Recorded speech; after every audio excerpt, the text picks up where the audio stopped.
जनहित न्यूज महाराष्ट्र चॅनलला सबस्क्राइब करा आणि रोज पहा आपल्या शहरातील बातम्या। अंबरनाथ शिवमंदिर सुशोभीकरण प्रकल्पग्रस्तांच्या पुनर्वसनाचा प्रश्न ऐरणीवर, नगर परिषदेचे लेखी आश्वासन। अंबरनाथ येथील ऐतिहासिक प्राचीन शिवमंदिर सुशोभीकरण प्रकल्पामुळे बाधित झालेल्या एकतानगरमधील रहिवाशांच्या पुनर्वसनाचा मुद्दा आता चांगलाच तापला आहे।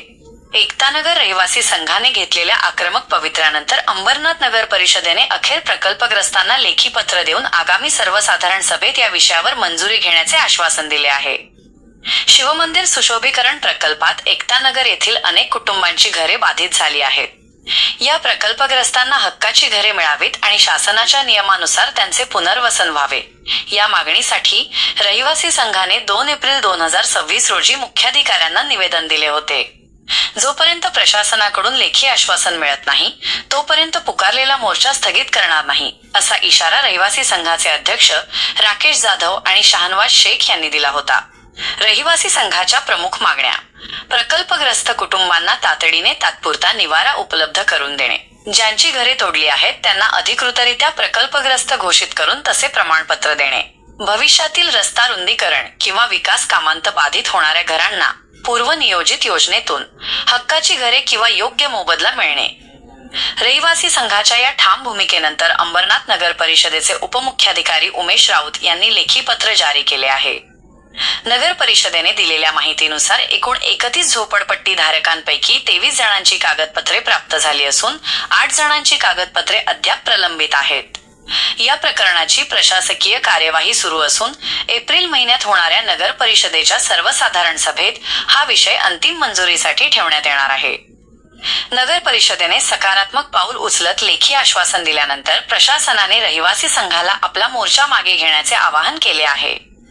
या घडामोडींमुळे आता प्रकल्पग्रस्तांच्या नजरा आगामी सर्वसाधारण सभेत काय निर्णय होतो याकडे लागल्या आहेत।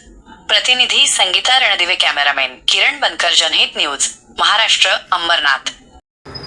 सर, मागच्या महिन्यामध्ये आमची घरं तोडण्यात आली 7 तारखेला। त्याच्यामध्ये आम्ही 3 दिवस उपोषणाला बसलेलो।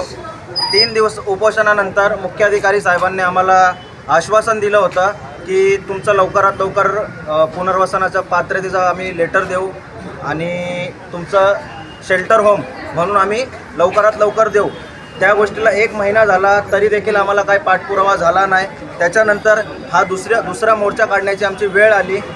या मोर्चामध्ये आमची उपमुख्याधिकारी साहेब त्यांच्याशी भेट झाली, ते सिटी इंजिनियर होते, त्यांच्याशी भेट झाली। ते बोलले की आम्हाला पुढच्या येणाऱ्या जनरल बॉडी मीटिंगमध्ये तुमचा हा प्रस्ताव आम्ही मांडू आणि काय ते आश्वासनच दिले। मी त्यांना आश्वासनच मानणार, कारण आजपर्यंत गेल्या 1 वर्षापासून फक्त आम्हाला आश्वासनच भेटत आलेत। आजपर्यंत कुठल्याही प्रकारचा आम्हाला काय पूर्णपणे ठोस असं आमच्यावरती काय निर्णय घेतलेला नाही, ठाम असा निर्णय घेतलेला नाही।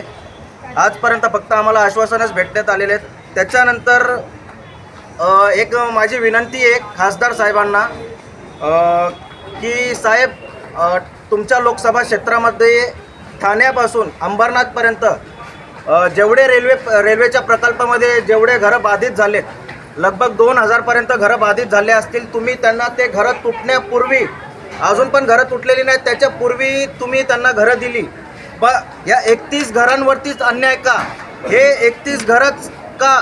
त्यांना अजून पण गेल्या 1 वर्षापासून त्यांचा काय पाठपुरावा कोणती प्रशासन आणि कोणते लोकप्रतिनिधी का नाही करत आहे? मला तर असं वाटतंय साहेब की असा मेसेज तुमच्यापर्यंत अजून पोहोचलेला नाही। या गोष्टीची 31 घरांची कल्पना तुमच्यापर्यंत पोहोचलेली नाही, मला असं वाटतं। म्हणून माझी विनंती आहे साहेब, तुम्ही स्वतः या गोष्टीमध्ये लक्ष द्या, तरच आमचा काय न्याय निवाडा निघेल। पालिका प्रशासनाने याकडे जर कोणते जे अपेक्षित दिले ते जर पूर्ण झाले, तुमचं आंदोलन असंच तुम्ही चालू ठेवणार? आमचे 1 महिन्यामध्ये 2 आंदोलन झालेत। याच्या पुढेही कंटिन्यू आणि तीव्र स्वरूपात आम्ही आंदोलन करत राहणार जोपर्यंत आम्हाला न्याय भेटणार नाही तोपर्यंत।